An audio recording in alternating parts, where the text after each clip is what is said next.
आज आपण बघणार आहोत झणझणीत असं पायाचा रस्सा किंवा पायाचं कालवण, तेही एकदम सोप्या पद्धतीने अगदी कोणालाही जमेल अशी ही रेसिपी आहे। नमस्कार, मी मोहिनीता तो सर्वांचं स्वागत करते माझ्या किचनमध्ये। आणि पहिल्यांदाच माझा व्हिडिओ बघत असाल तर सबस्क्राईब करायला देखील विसरू नका। तर पायाचा रस्सा किंवा कालवण करण्यासाठी सगळ्यात पहिलं आपण पाया शिजवून घ्यायचा। तर पाया स्वच्छ कसं करायचं याचा डिटेल व्हिडिओ मी पोस्ट केलेला आहे, त्याची लिंक तुम्हाला इथं वर मी देते आहे, तर नक्की जाऊन तो व्हिडिओ पहा।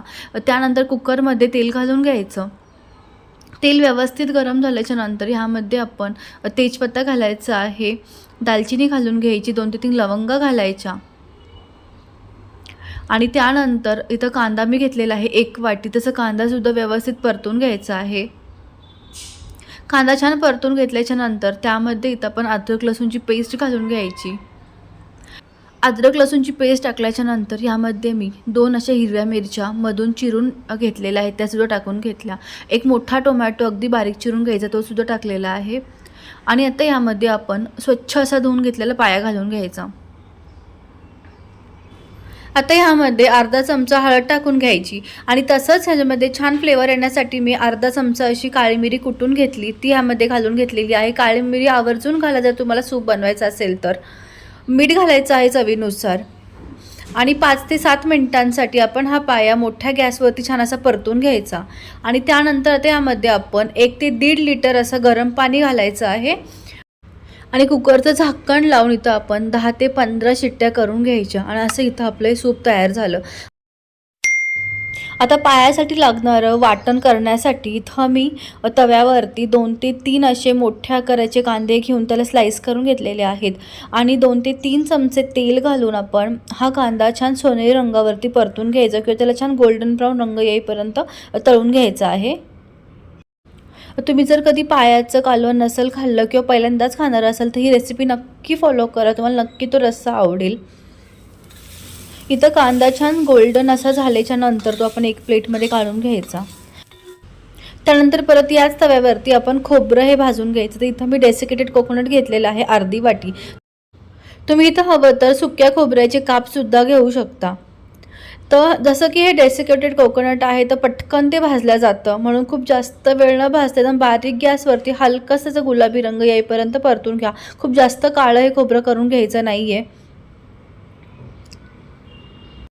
तर तुम्ही इथं बघू शकता की हलकासा रंग इथं बदललेला आहे खोबऱ्याचा। आता हे खोबरं सुद्धा आपण त्याच प्लेटमध्ये काढून घ्यायचं।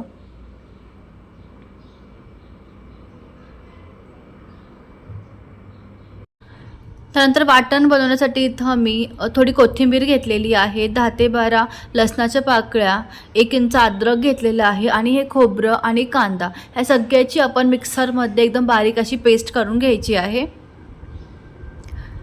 ते सगळं असं आपण थंड झाल्याच्या नंतर मिक्सरच्या भांड्यामध्ये काढून घेऊ। तुम्ही असं हे वाटण आधीसुद्धा बनवून ठेवू शकता, म्हणजे ऐनवेळी आपल्याला भाजी किंवा रस्सा करताना घाई होणार नाही। फ्रीजमध्ये हे 5 ते 6 दिवस आरामात हे वाटण राहतं किंवा तुम्ही दुसऱ्या रस्सा भाजीला सुद्धा हे वाटण वापरू शकता। आता ह्यामध्ये आपण थोडंसं पाणी घालून घ्यायचं आणि मिक्सरमध्ये एकदम बारीक अशी पेस्ट वाटून घ्यायची आहे। तर इथं अशी एकदम बारीक अशी मिक्सरला ही मी पेस्ट बनवून घेतली। ही बनवून घेतलेली पेस्ट किंवा हे वाटण तुम्ही हवाबंद डब्यामध्ये 7 ते 8 दिवस ठेवून सुद्धा वापरू शकता। आता पायाचं रस्सा किंवा कालवण करण्यासाठी मोठं असं पातेलं घेऊन त्यामध्ये 1 पळी असं आपण तेल टाकून घेतलेलं आहे। तुम्ही इथं हवं तर साजूक तूप सुद्धा वापरू शकता। तेल छान गरम झाल्याच्या नंतर ह्यामध्ये आपण तेजपत्ता वापरायचा आहे। तर मी 1 ते 2 असा तेजपत्ता घेतलेला आहे। तसंच 1 इंच असं मी दालचिनीचा तुकडा वापरलेला आहे आणि 2 हिरव्या मिरच्या इथं मी अशा मधून उभ्या चिरून घातल्या, त्याने खूप छान असा फ्लेवर येतो भाजीला किंवा रश्श्याला। मिरच्या छान परतून घेतल्याच्या नंतर यामध्ये आता आपण टोमॅटोची पेस्ट घालून घ्यायची। इथं मी साधारण 2 मीडियम साईजचे टोमॅटो घेऊन त्याची अशी पेस्ट करून घेतलेली आहे। त्यानंतर आता ह्यामध्ये अर्धा चमचा हळद टाकायची आहे। तसंच मी ह्यामध्ये 2 चमचे लाल तिखट घालते आहे। तिखट तुम्ही तुमच्या आवडीनुसार कमी किंवा जास्त घालू शकता। 1 चमचा असं इथं मी गरम मसाला वापरते आहे आणि तसंच एक मोठा चमचा किंवा टेबलस्पून इथं मी चिकन मसाला वापरलेला आहे. तुमच्याकडे जर का पाया मसाला भेटला तर तुम्ही नक्कीच पाया मसाल्याचा वापर करा. आणि छान 2-1 मिनिटासाठी आपण हा मसाला परतून घ्यायचा.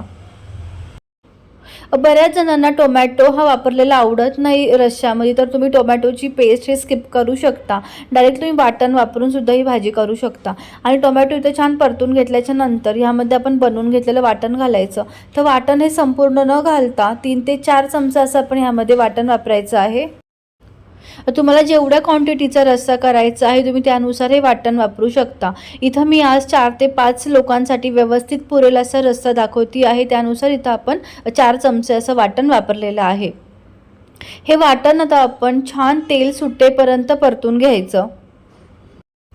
आता या वाटणामध्ये मी थोडंसं पाणी घालती आहे आणि झाकण लावून आपण ह्याला मस्त असं तेल सुटेपर्यंत मसाला परतून घ्यायचा.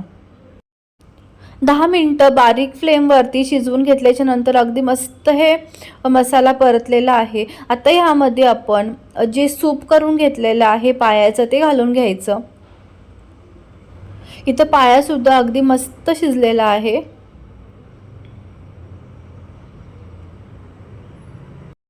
आणि तुम्हाला ह्यामध्ये जर आणखीन पाणी घालायचं आहे तर शक्यतो पाणी हे छान गरम वापरा. थंड पाणी बिलकुल रश्श्यामध्ये घालायचं नाही आहे.